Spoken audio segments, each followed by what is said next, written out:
The temperatures and leaves are falling, and that means snow isn't far behind. In episode 234 of the Lebanon podcast, a couple of young guns from the Lebanon Department of Public Works stop by. Matthew Coddington and Alex Smith join us to talk streets and stormwater, get details on the new leaf pickup schedule, and how to keep tabs on snowplow trucks in the winter. Episode 234 of the Lebanon podcast starts now. Welcome to the Lebanon podcast, highlighting all the great things happening in Lebanon, Indiana. Have an idea for an episode? Send an email to lebanon@lebanon.in.gov. Hey everybody, welcome to episode 234 of the Lebanon podcast. Joe LePage, City of Lebanon Communications and Community Development Director. We're talking all things Department of Public Works on this episode of the pod. It is currently getting chillier, and so the leaves are beginning to fall, and our guys are out there picking it up. And so we're going to talk leaves, we're going to talk snow as well, with a couple guys who are continuing to climb the ladder with DPW. I've got Matthew Coddington and Alex Smith here on the pod. Guys, thanks for joining us. Really appreciate it. Yep. Thanks for having us. First off, when you guys did your first podcast on here, you were in different roles, and now you guys have new roles. Matthew, who are you now with DPW? I'm the stormwater superintendent, so I oversee all the stormwater stuff and all the new construction inspection for stormwater and right-of-ways and stuff like that. All righty, and Smitty? Street superintendent, so taking care of, obviously, snow plowing in the winter. That's a big thing, and then in the summer, picking up brush, mowing easements, street signs, all that stuff. And right now, you guys you're getting inundated with calls, Al, about leaf pickup and all the different stuff. Guys checking in with you and letting you know things are rocking and rolling. Yep. Well, as some of you may have seen, we do have a new schedule out this year. We're trying something different, trying to make it more efficient, and trying to get the town done, a little bit quicker, and that way, if we do have, need to make up, we're not falling too far behind. And you guys haven't been with the DPW that long. How did this come to be where you guys were able to step into some new roles? You really hit the ground running within the department and being able to, like I talked about earlier, climbing the ladder and being able to take more significant roles. What is it about the DPW that first kind of hooked you and has continued to help on as you've grown into your respective roles now, Al? Well, I was excited to kind of work for my city, I never thought that I would be in the spot that I'm in now, to be honest, but, I went from a laborer to stormwater foreman, and then, we had some people leave, and I was able to step into the role of street superintendent, and it's been awesome. I got a great crew of guys that they do really good work, and they work hard, and so they definitely are, lifting up the street department. Mm-hmm. Matthew, for you, it's kind of the same thing? Yeah, I jumped a little bit quicker. I got a little bit luckier than Alex. I've only been working for the city a little over a year now. But like Alex said, my stormwater guys and inspectors, they're kicking butt and just working their tails off every day. And obviously, Alex and I being younger, Scott and Jason, the deputy director and director, they definitely help us quite a bit and show us the ins and outs of this whole public works sector. And they speak glowingly of you guys and are proud of the kind of the roles that you've walked into and now grown into within the Department of Public Works. And it's one of those departments that, while there is some turnover, there are some guys, a couple guys out there that they're 30 plus years in and just really making a career of it, and really kind of developing a family type atmosphere. You guys kind of feeling that out there at the new location on the opposite side of town across 65? Yeah, Craig and Lonnie, those are our guys. They've been here a long time. They do a great job of trying to teach, the younger guys and walk them through, hey, this is kind of why we do this and how we do this, stuff like that. And then, the family aspect of it. Obviously, we spend a lot of time with each other, especially in the winter. And honestly, both crews now seem to mesh a whole heck of a lot better than they ever have, so it's been awesome to see. Fantastic. We're talking with Matthew Coddington and Alex Smith here on episode 234 of the Lebanon podcast. You've got a list of different stormwater info, new things that have happened since you've been working with Scott Calvert. And Scott, when he started with the city several years back, did a great job of really informing us all and educating us all on stormwater and the importance of that. Only rain in the drain is kind of his thing that he can help really inundate us with here as city employees. But other updates within that department, and it's one that people may not know a lot about, Matthew, but I'm guessing you're helping to get the word out along in your new role as well. Oh yeah, we've been busy over these last couple months. We've been repairing existing catch basins or drains in the street, just because they're old brick structures and sometimes they're half the walls falling in or they're just simply slow draining. Yeah. So just to improve that. That may have been one of the first pictures I took of you guys out there kind of knee deep in it, quite literally replacing some of those. Yeah, and then, there are some areas in the city that simply don't have any draining along the road. So we've been installing some new storm drains all throughout there, mainly on the south side of town, actually. So we're improving that.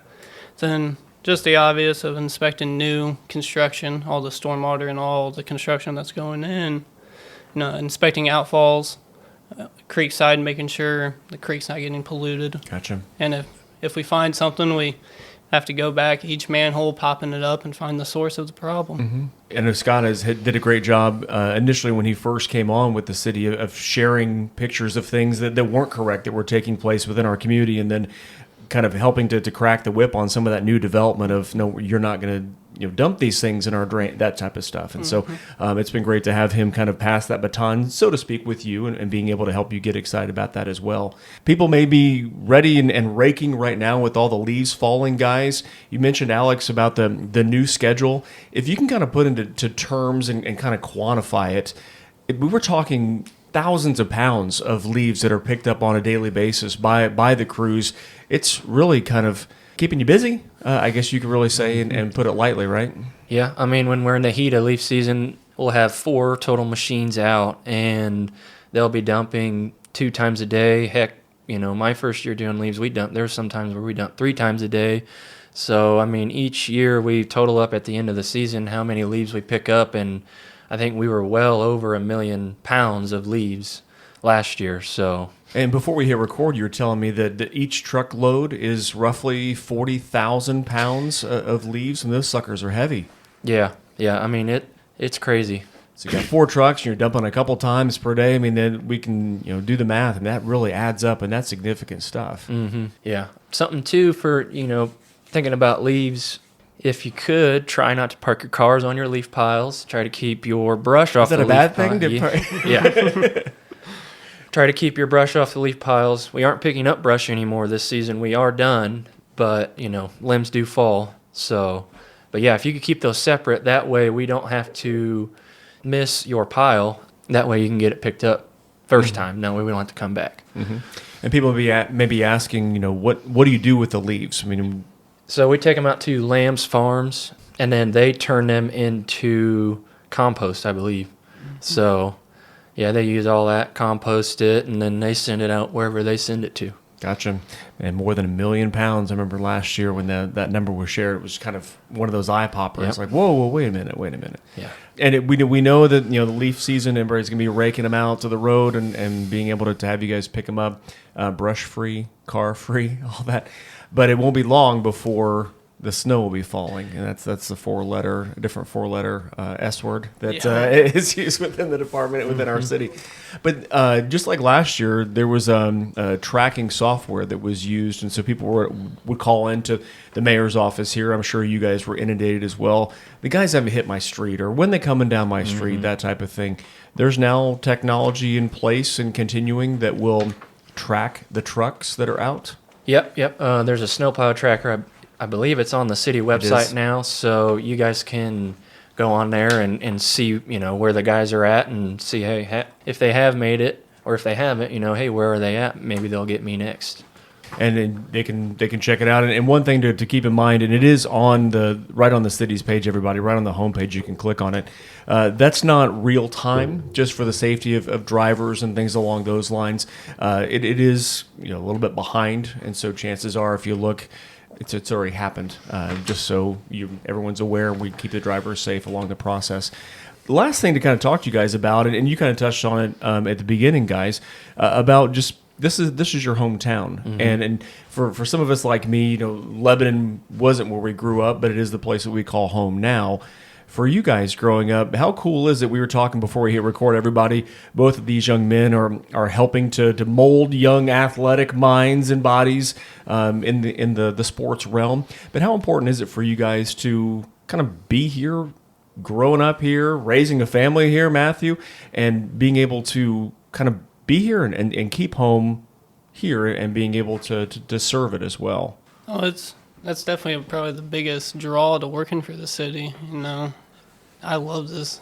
Well, it used to be a little town. Obviously, we're getting a little bit bigger now, which is a great thing. But it just gives me a purpose every day of, hey, my grandma's best friend's road isn't going to flood because of the work we're doing and stuff like that, and plowing, making sure the schools that we attended stay open, and we're a big reason why they're not getting closed or delayed, which my mom being a teacher might not like all the time, but Yeah. Similar for you, Alex? Yeah, it's awesome. I mean, just something simple as like the street signs throughout town. We've got a lot of old signs that we're working through, and it's nice to we take pride in trying to get those changed. And we've got these new tiger signs that are going up. They're black Vegas gold with the tiger on them. So trying to get eventually the whole town will all be tiger signs, and so yeah, it's definitely nice to see that change. The school that you guys, and the logo was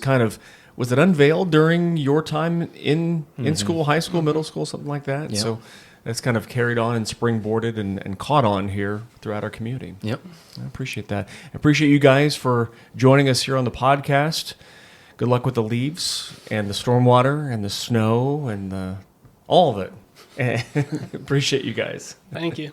Absolutely. Thank you. And thanks everybody for listening to episode 234 of our Love and Lebanon podcast. We'll bring you more episodes in the future. Take care.